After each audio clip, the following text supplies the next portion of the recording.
তাহলে বিহারের রেজাল্ট এখন কিন্তু সবার কাছে মোটামুটি পরিষ্কার। ফের একবার ডাবল ইঞ্জিনের সরকার তৈরি হতে চলেছে, ফের আরেকবার মুখ্যমন্ত্রী হতে চলেছে নীতিশ কুমার, অন্তত ট্রেন্ড তাই বলছে। এবছরের নির্বাচনে প্রথম থেকেই একটুখানি ধোঁয়াশা ছিল যে নীতিশ কুমারকে কি মুখ্যমন্ত্রীর মুখ করবে বিজেপি, সেটা নিয়ে কিন্তু বেশ কিছু প্রশ্ন উঠেছিল এবং বিজেপির যে শীর্ষ নেতারা তাদের কথাতেও একটা ধোঁয়াশা তৈরি হয়েছিল। কারণ প্রধানমন্ত্রী যেখানে বলেছিলেন যে নীতিশ কুমারই মুখ্যমন্ত্রীর মুখ, সেখানে কিন্তু অমিত শাহের একটা কথা বড় তাৎপর্যপূর্ণ ছিল।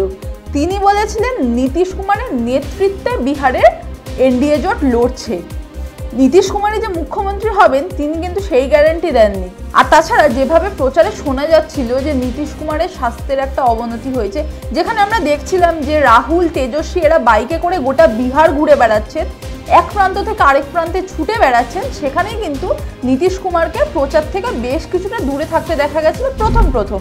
শেষ ভাগে এসে তিনি অবশ্যই প্রচার করেছেন, তবে সেই মাপের প্রচারটা দেখা যায়নি। কিন্তু তারপরেও ভোটের রেজাল্ট যখন আজকে বেরোচ্ছে তখন দেখা যাচ্ছে সেই নীতিশের ম্যাজিকই চলেছে বিহারে, অর্থাৎ বিহার কিন্তু সেই আগের মতোই বিহারে রয়েছে। আর সেই কারণেই নীতিশ কুমারকে ফের একবার ভরসা করেছে বিহারবাসী। কি কি ফ্যাক্টরে নীতিশ কুমার জিতলো বলুন তো? বিশেষজ্ঞরা কিন্তু আপাতত 4টে পয়েন্ট তুলে ধরেছেন। তারা বলছেন ঠিক এই প্রকল্প বা এই ঘোষণার জন্যই নীতিশ কুমারের পক্ষে ঢালাও ভোট পড়েছে। নীতিশের সেই 4 টোটকা কি জানেন? আজকে সে কথাই বলবো।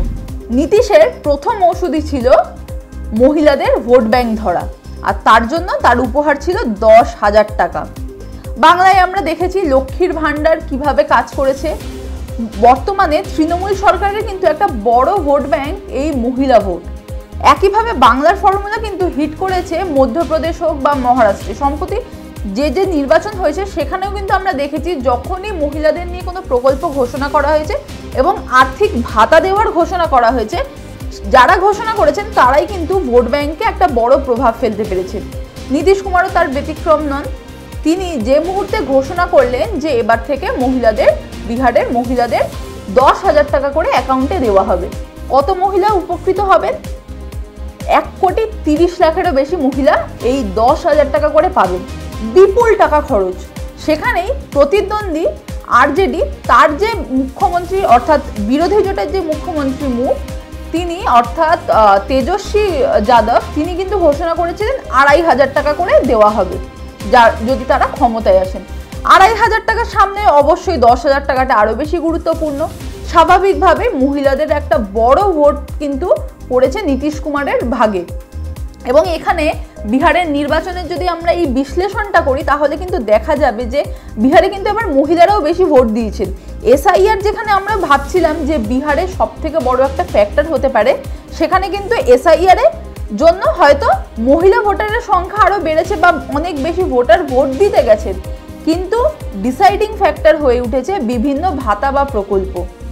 একদিকে যেখানে মহিলাদের উপকার করেছেন নীতিশ কুমার, তেমনই কিন্তু তিনি যেহেতু নিজে সিনিয়র সিটিজেন, তাই জন্য বিহারের সিনিয়র সিটিজেনদেরও বিশেষ গুরুত্ব দিয়েছেন। তিনি হঠাৎ করে পেনশনের টাকা অনেকটা বাড়িয়ে দিয়েছেন। আগে বিহারে প্রবীণ নাগরিকদের 400 টাকা করে মাসিক একটা ভাতা দেওয়া হতো। ঠিক ভোট আসতে সেই ভাতা 1 লাফে বেড়ে হয়ে গেল 1100 টাকা। পার্থক্যটা বুঝতে পারছেন? স্বাভাবিকভাবেই 1.2 কোটি মানুষ এতে অর্থাৎ প্রবীণ নাগরিকরা উপকৃত হতেন। তাদের ভোটটাও গেছে নীতিশ কুমারের ঝুলিতে।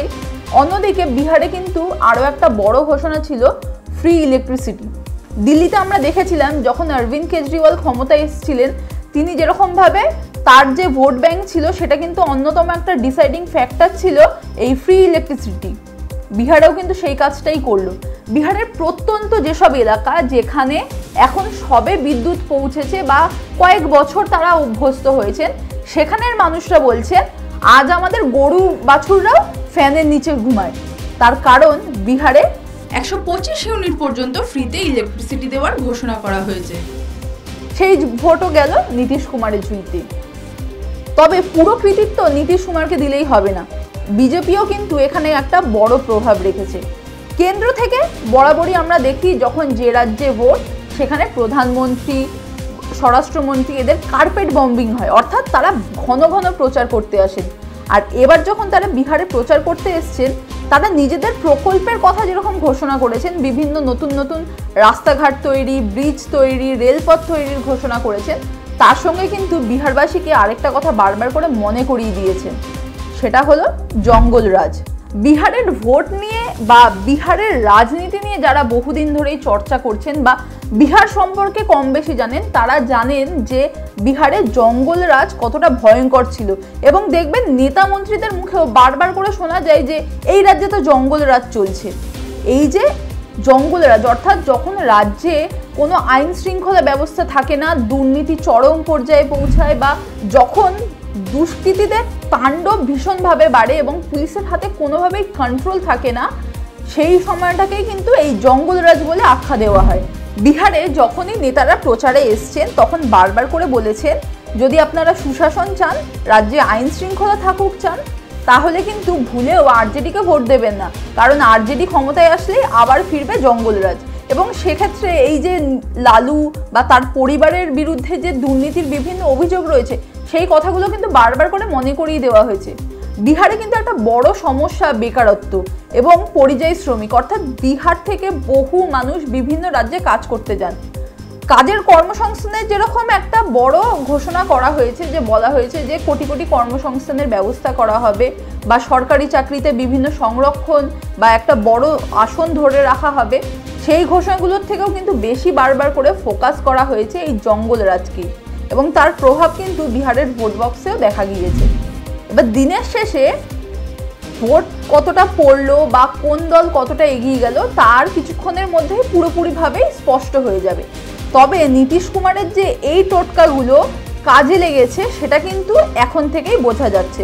এবং নীতিশ কুমার ৭৪ বছর বয়সে এসেও আরও একবার প্রমাণ করে দিলেন যে তিনি কিন্তু পোড় খাওয়া রাজনীতিবিদ। তিনি রাজনীতির ঠিক নাড়িটা বোঝেন, কোথায় কোন নাড়িতে চাপ দিলে রোগটা বোঝা যাবে এবং তার ওষুধ দেওয়া যাবে, সেটা তিনি আরও একবার প্রমাণ করে দিলেন। আর এই প্রমাণের সঙ্গে সঙ্গেই এটাও তিনি বুঝিয়ে দিলেন যে মুখ্যমন্ত্রী হওয়ার জন্য কিন্তু তিনি এখনও ফিট রয়েছেন।